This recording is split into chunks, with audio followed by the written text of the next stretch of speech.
Buen día, profesor. Mi nombre es Jainer Albuja y el día de hoy le voy a hablar a usted sobre mi proyecto de biología, que está dividido en dos partes: el modelo de Watson y Crick y la estructura química del ADN. Para comenzar, les hablaré del modelo de Watson y Crick. Pero antes de enfocarme cuál es el modelo de Watson y Crick, me gustaría explicar quién es Watson y quién es Crick, dos personajes muy importantes en mi tema y en la biología. James Watson, su nombre; Francis Crick, el nombre del otro personaje. Para empezar, James Dewey Jackson, nacido en Chicago el 6 de abril de 1928, es un biólogo estadounidense famoso por ser uno de los 4 descubridores de la estructura molecular del ADN, junto al británico Francis Crick, el biólogo Maurice Wilkins y la química Rosalind Franklin, lo que le valió el reconocimiento del Premio Nobel en 1962 de la fisiología y medicina. El otro personaje, como ya podemos ver en pantalla, es Francis Crick. Francis Henry Crick, nacido el 8 de junio de 1916 y fallecido el 28 de julio del 2004, fue un físico, biólogo molecular y neurocientífico británico. Recibió junto a James Dewey Jackson y Maurice Wilkins el Premio Nobel de la Medicina en 1962 por sus descubrimientos concernientes a la estructura molecular de los ácidos desoxirribonucleicos, o abreviado ADN. Bueno, ahora puedo decir cuál es su importancia, la importancia de estos dos personajes en la biología. James y Francis trabajaron juntos en la Universidad de Cambridge, en los laboratorios de Cavendish, en el año 1951 hasta el año 1953, utilizando de base las investigaciones hechas por el mismo Crick y por el británico Maurice Wilkins. Ellos lograron comprender la estructura molecular de la doble hélice, que ellos mismos contextualizaron. Estas investigaciones le dieron a los medios bastantes oportunidades de ver cómo se copia y se transfiere la información genética de una generación a otra. Este gran descubrimiento en la biología les sirvió a ambos para que pudieran recibir el Premio Nobel en el año 1962, como ya lo había mencionado con anterioridad, y James Watson, tiempo después, fue director del Laboratorio de Biología Cuantitativa de Coil Spring en el año 1968. Para recordar un poco cuáles son las bases nitrogenadas, de las cuales hablaré un poco más adelante, esta parte es una de las más importantes en torno al tema, porque sin las bases nitrogenadas no se podría hablar del modelo de Francis Crick y James Watson. Así que empezamos con la adenina, la guanina, la timina y la citosina. Continuamos. ¿Qué podemos decir acerca del modelo de Watson y Crick? Bueno, podemos decir que varios investigadores durante muchos años habían descubierto que en el núcleo de nuestras células había una sustancia llamada ADN, que era capaz de guardar toda nuestra información genética y que estaba conformada por 4 componentes: la adenina, la citosina, la guanina y la timina.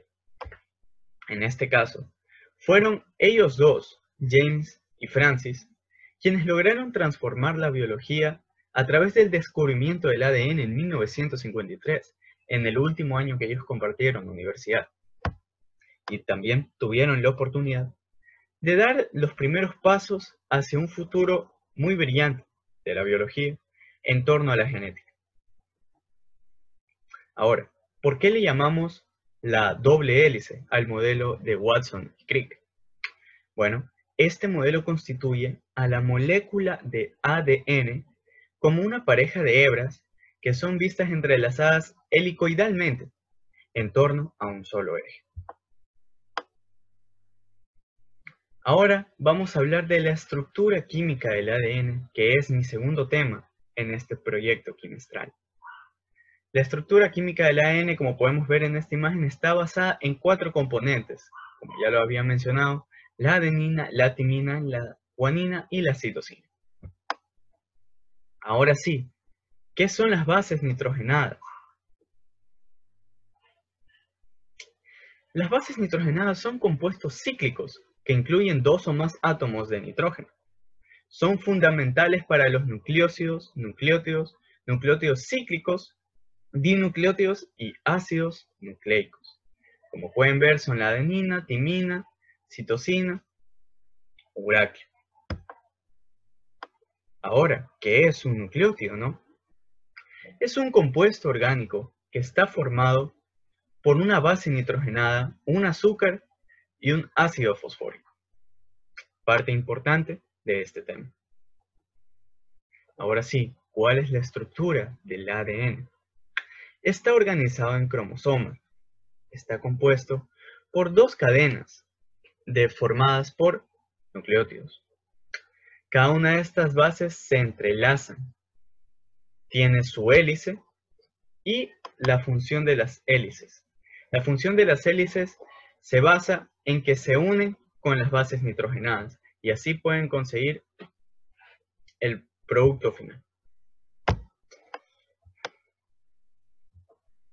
Muchas gracias por la atención prestada. Espero que mi exposición haya sido correcta. Buenos días, profesor. Soy la cadeta Megan Alvarado de segundo Charla y hoy les vengo a hablar sobre la replicación del ADN. El ADN tiene que replicarse cada vez que una célula madre quiere formar células hijas, y este proceso tiene 3 características. Primero es semiconservativa, es decir, que cada hija conserva una única hebra de la madre. También es bidireccional, es decir, que se copia en direcciones diferentes. Es semidiscontinua porque una de las hebras se copia directamente y la otra va en proceso. La replicación consta de 3 etapas. La primera es la iniciación. Llega la enzima ligasa y esta va separando las hebras de ADN formando las horquillas de replicación mediante la ayuda de la ligasa. Evitamos que las hebras vuelvan a unirse y a continuación llegan las enzimas SSB que darán estabilidad a las cadenas, evitando que estas vuelvan a juntarse. La ADN polimerasa lee en dirección 3', pero sintetiza en dirección 5', 3'. A partir de aquí comienza la segunda fase, llamada elongación. Para dar comienzo a la replicación del ARN polimerasa o primasa, coloca un prime o cebador a partir del cual el ADN polimerasa sintetizará las 3' formando así la cadena continua. Sin embargo, en la cadena contraria, la replicación se da de forma discontinua. Esto es la ADN polimerasa.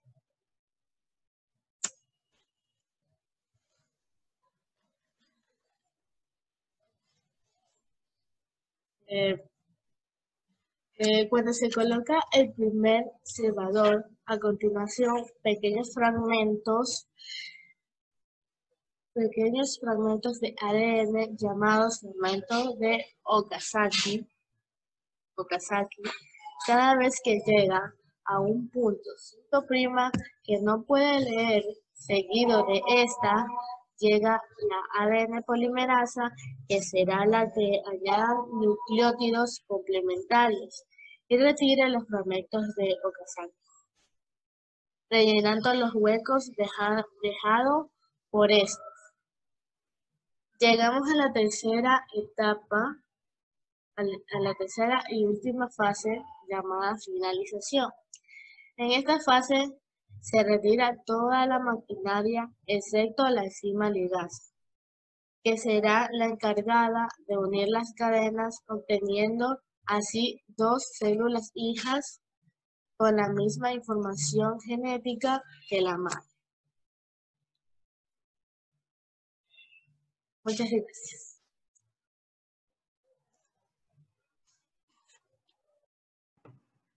Buenos días, estimado doctor Pedro Santamaría. Les saluda el cadete Sebastián Huello de segundo Charlie. Mi tema a tratar el día de hoy es la traducción del ADN. Para comenzar, tenemos que saber cómo funciona la traducción del ácido desoxirribonucleico. Este es el proceso el cual se va a producir una síntesis de proteínas, el cual va a tener como ubicación en el citoplasma de la célula. Esto sucederá de manera espontánea. Por ese otro lado vamos a tener que son las funciones de la célula, la cual esta se verá muy bien involucrada con la función de las proteínas. Por lo cual, esa expresión de la información genética va a garantizar que las enzimas aceleren las reacciones del metabolismo. Los transportadores van a hacer posible que el intercambio de sustancias se dé. Como localización subcelular, vamos a tener que se va a dar en los ribosomas, organelos citoplasmáticos no membranosos integrados por ARN y proteínas. En esta parte vamos a encontrar los requerimientos para que todo este proceso sea posible, los cuales vamos a tener que va a ser necesario que el ARNM que contiene la información de la proteína que se va a sintetizar, tenemos el número 1, y la presencia de determinados aminoácidos, como número 2, la participación del ARNT, que se transfiera los aminoácidos al ribosoma. Como cuarto, tenemos las proteínas enzimáticas denominadas factores de traducción. Como quinto requerimiento tenemos ribonucleósidos trifosfatados como fuente de energía. En esta parte de la presentación vamos a tener lo que son las etapas de la traducción del ácido desoxirribonucleico. En estas las etapas especializadas han llegado a una conclusión veraz de que todo esto va a tener 4 etapas esenciales y básicas, que van a ser la etapa de preiniciación, la etapa de iniciación, etapa de elongación y, por último, etapa de terminación, y la última. En la primera etapa de preiniciación va a ocurrir que los aminoácidos van a tener como ubicación en el citoplasma, el cual va a constituir el concilio de cada aminoácido a su ARNT exclusivo. Esta hostilidad es catalizada por la enzima aminoácil ARNT sintetizada. Cada uno de los 20 aminoácidos es reconocido por un aminoácido ARNT, que sintetiza específica que pueden presentar de una a 4 unidades proteicas. La iniciación de la introducción se da en el ribosoma. Este granulo se ensambla alrededor de una molécula de ARNM en donde vendrá un ARNT. Este último tipo de ARN deberá llevar al aminoácido metionina codificado mediante el codón AUG, el cual es la señal de inicio de la síntesis de la cadena polipeptídica. Este conjunto de ribosomas ARNT, ARNM, metionina es conocido como complejo de iniciación y es necesario para que se pueda dar la traducción. En esta etapa de elongación es la etapa que vamos a tener donde la cadena de aminoácidos se extiende. En la elongación, el ARNM se lee un codón a la vez. Y el aminoácido que corresponde a cada codón se agrega a la cadena creciente de proteína. La terminación, y esta es la última etapa, es en el momento en el que la cadena polipeptídica es liberada dejando de crecer. Comienza cuando un codón de terminación UAG, UAA o UGA aparece en el ARNM. Esto es cuando es introducido en el ribosoma. dispara una serie de eventos que dan como resultado final la separación de la cadena de su ARNT, permitiéndole flotar hacia el citosol. Muchas gracias, doctor Pedro Santamaría. Este es el final de mi exposición y presentación de PowerPoint. Que tenga un excelente día.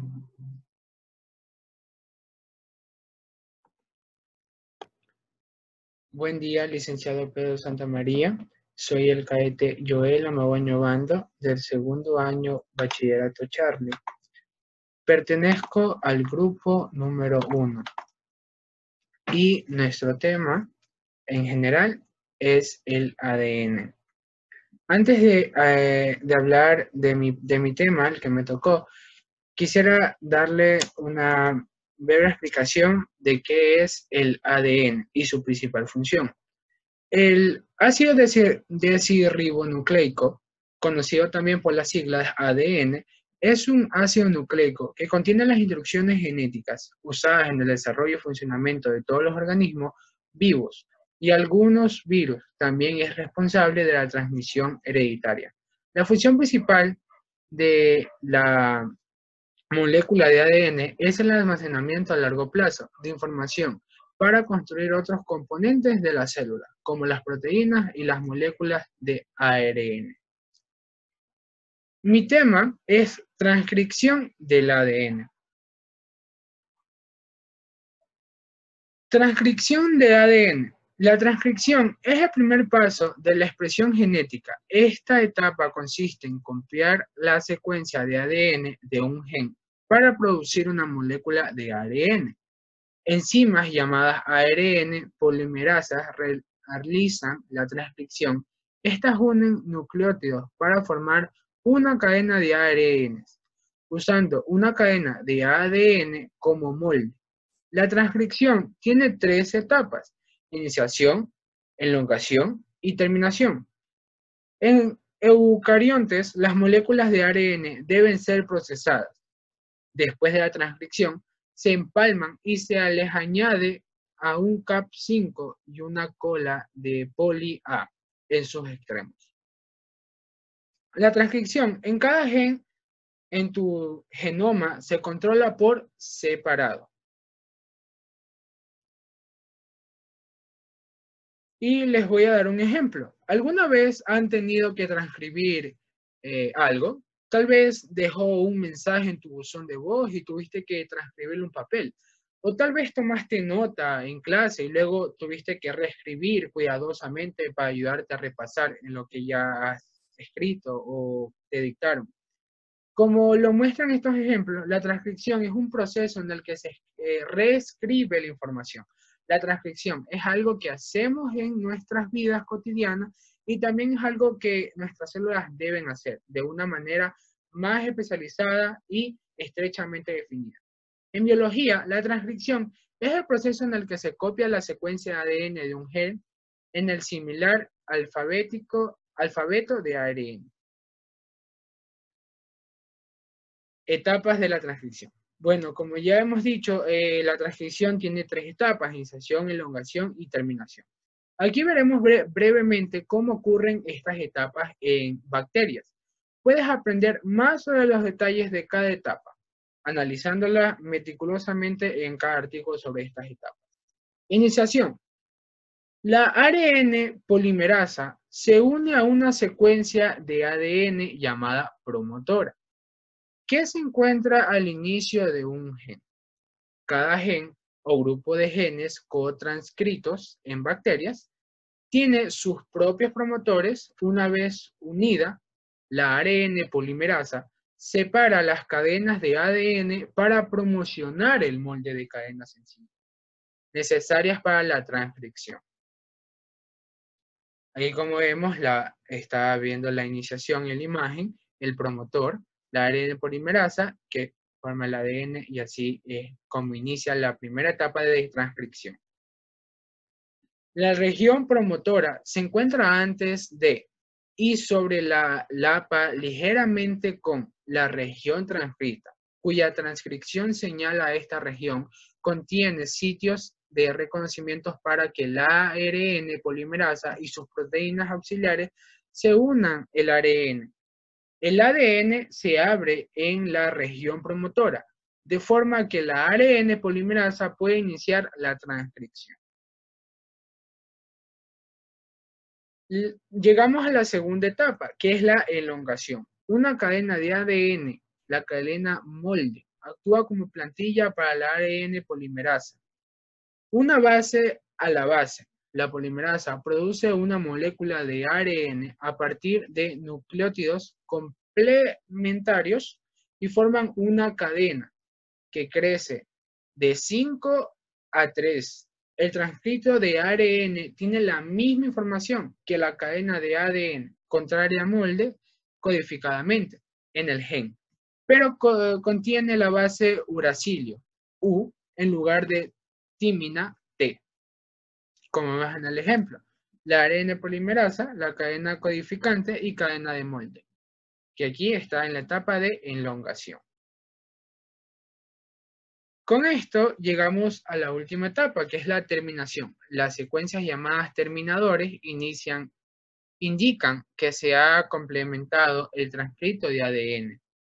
Provocan que el transcrito sea liberado del ARN polimerasa y a continuación se ejemplifica un mecanismo de terminación en el que ocurre la formación de un tallo hacia el ARN, como está en la imagen. Ya les digo que se ejemplifica el mecanismo que se da la terminación.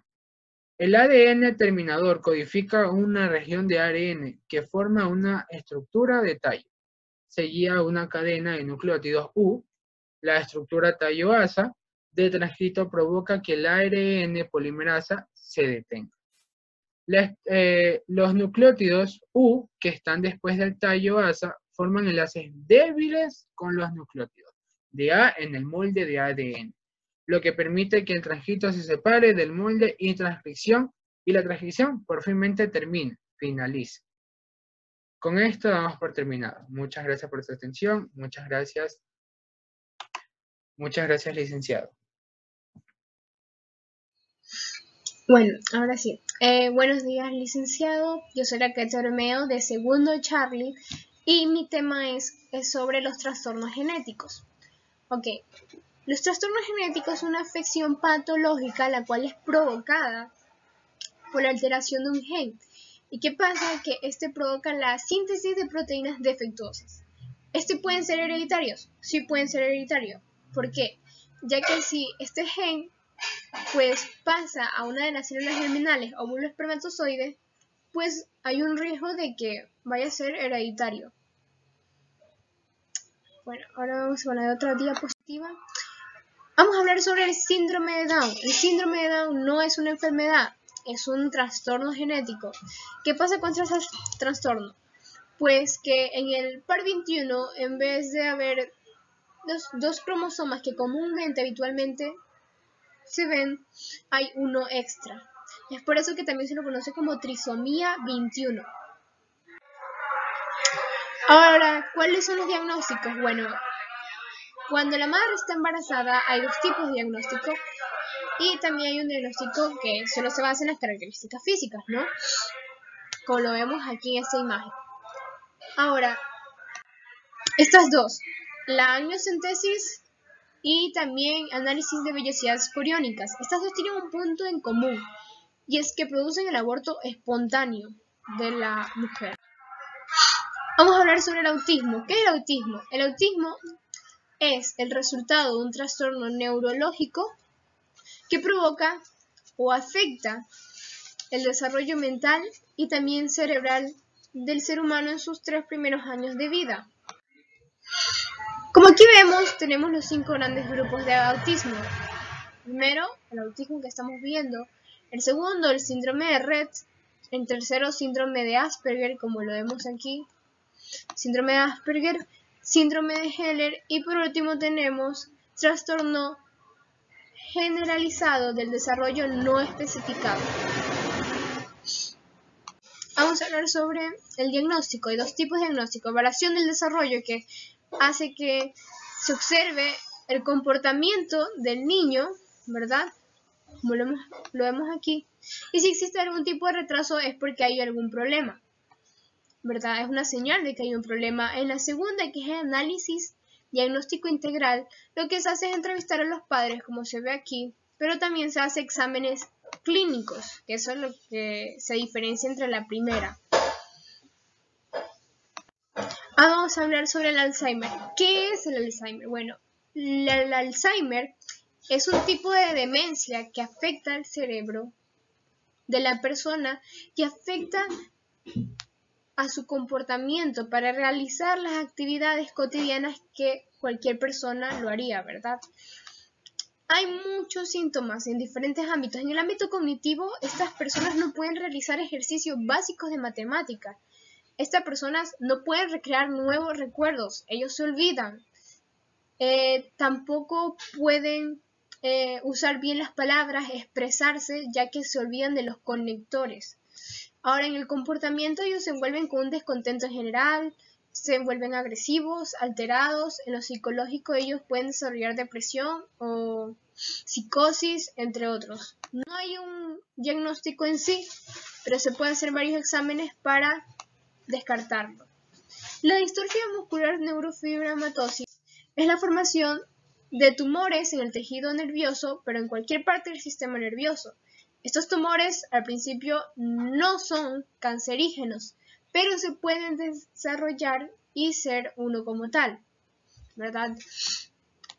Ahora, los síntomas son leves, por ejemplo, pérdida de audición, pérdida de vista, también problemas cardíacos, ¿verdad? Por eso es que en el diagnóstico se manda a hacer pruebas de laboratorio, electrocardiogramas para ver si hay algún tipo de problema cardíaco, biopsia muscular y estudio genético, ya que es un trastorno genético.